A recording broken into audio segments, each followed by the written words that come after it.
you keep saying that our need to know is holding us back from expressing more of our soul. So how do I let go of my need to know? Okay. Take a look at this statement here. It's from a song about 15 years ago, I think. Tell me what you're feeling, 'cause I need to know. Girl, you gotta let me know which way to go. This is how we give up our power. By needing someone else to tell us how they feel so that we can get on with our lives. So that we can either like them or not like them. Because we think that if they tell us they feel the same way about us, then we can love them, or we can like them, or then we can spend time with them, or then we can care about them. So this isn't you expressing your feelings.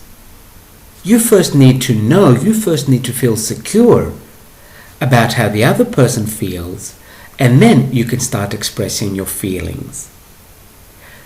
And you will call it love, when all it is an agreement, an arrangement.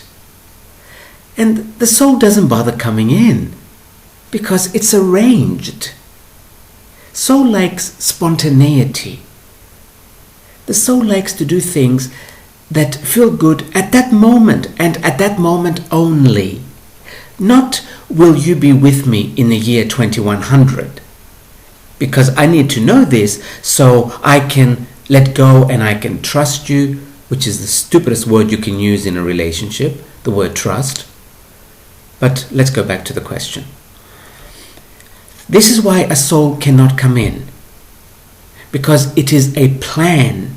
Again, it's an arrangement. It is a contract. It is just like signing a piece of paper. Our need to know how the other person feels. And this is what I keep saying. Your need to know is blocking your soul from coming in. Because your need to know has nothing to do with your feelings. It has nothing to do with spontaneity. And this is what gets soul in. Spontaneity and enthusiasm.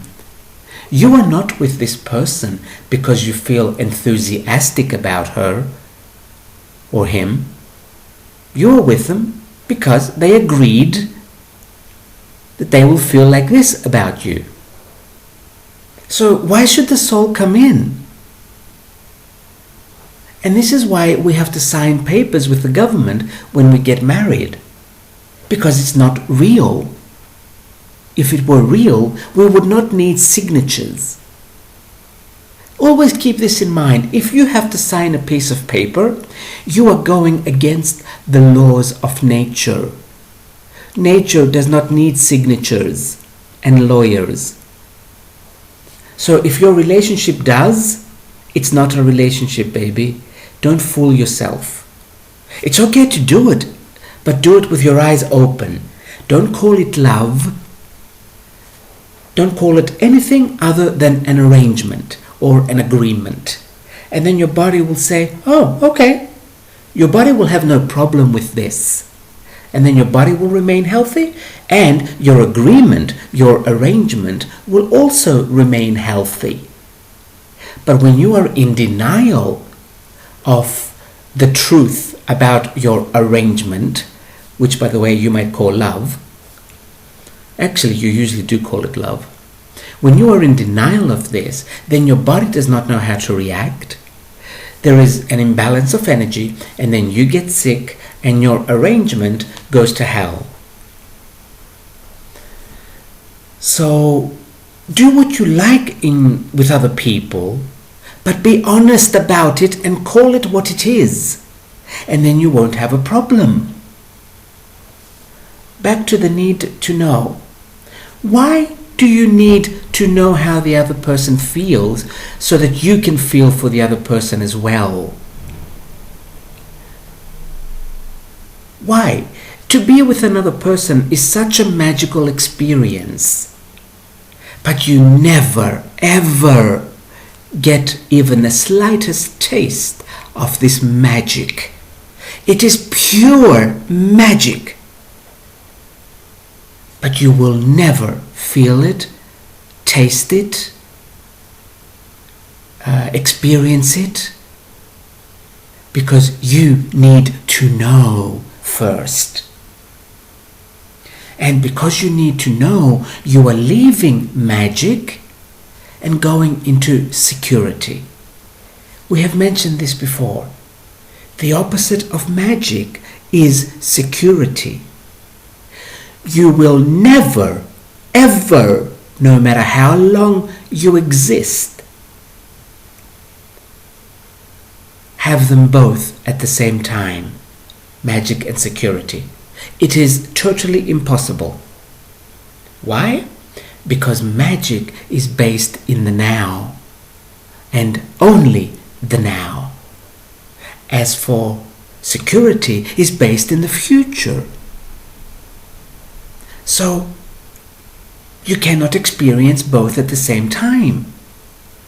So no, you can never have a secure relationship with magic in it. Because a secure relationship is based on the future.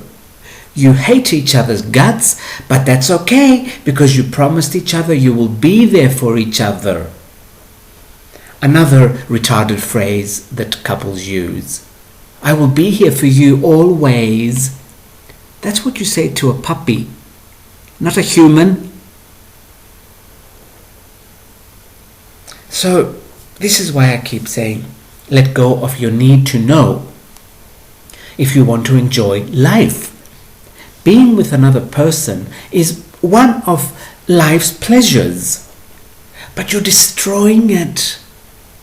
You're destroying it in the first 24 hours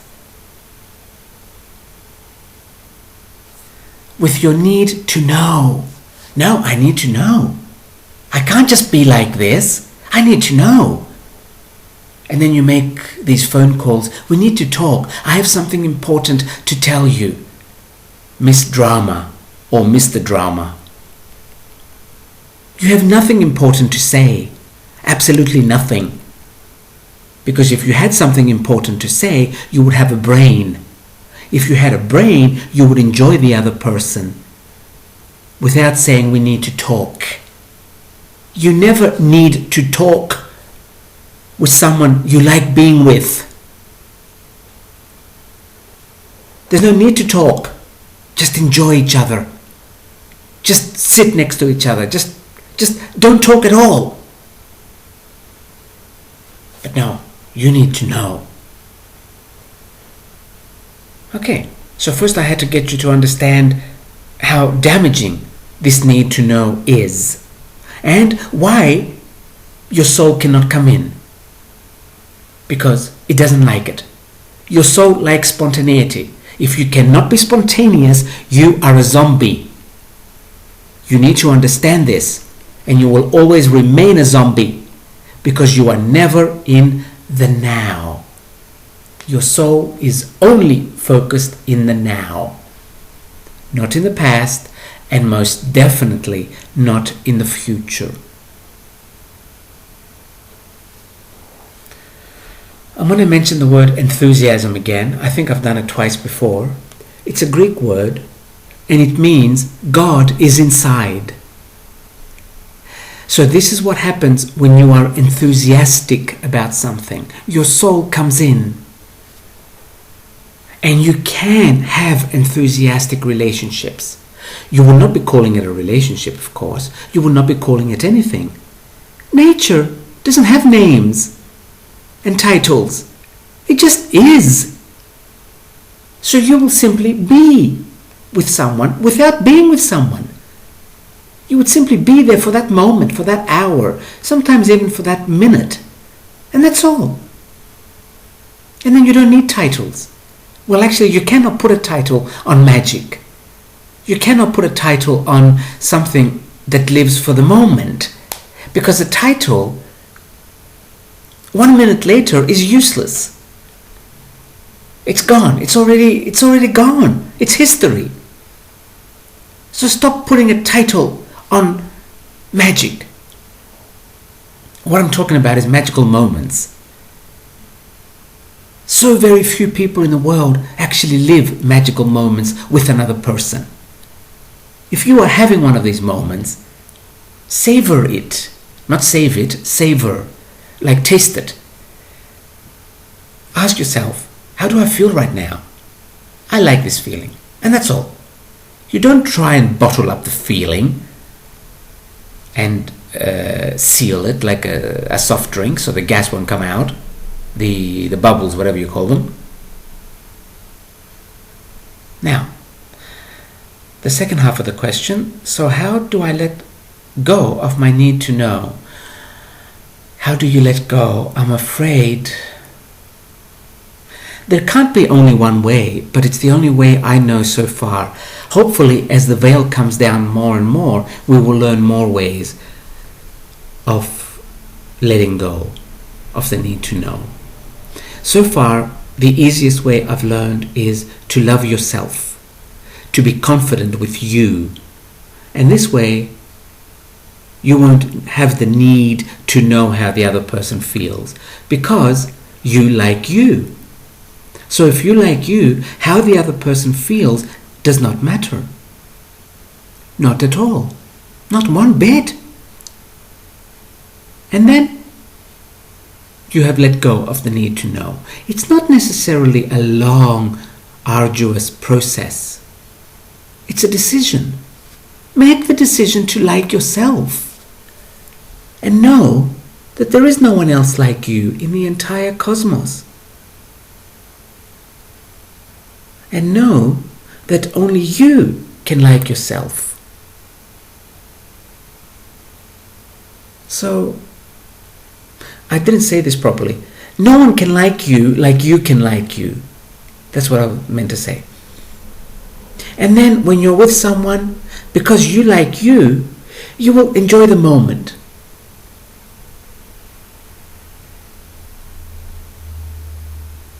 I'm going to say something now that sounds sick, but we humans are sick. We go on vacation somewhere, sometimes not even on vacation, in our own city. We meet someone, we go to bed with them, and we're having a good time with them in bed. And because we are having a good time with them in bed, because there's energy there, long before the orgasm comes, we are thinking of, how can I get to see this person again? That's it. We've lost the moment. We've lost it all. We have left that magical moment and we've gone into the future. Something else now that crossed my mind. If you're a man, please do not say these following words. You're embarrassing the male species. Don't say things like, I feel really good with you. No one else has ever made me feel this way. Don't say that to a woman. Okay, women are not stupid, they just play stupid. So don't say that because it makes you look very, very, ugh. That's all I can say. Don't say it, don't say it, don't say it. Okay. I've been disconnected with that ugh. So I think I'm going to leave it at this.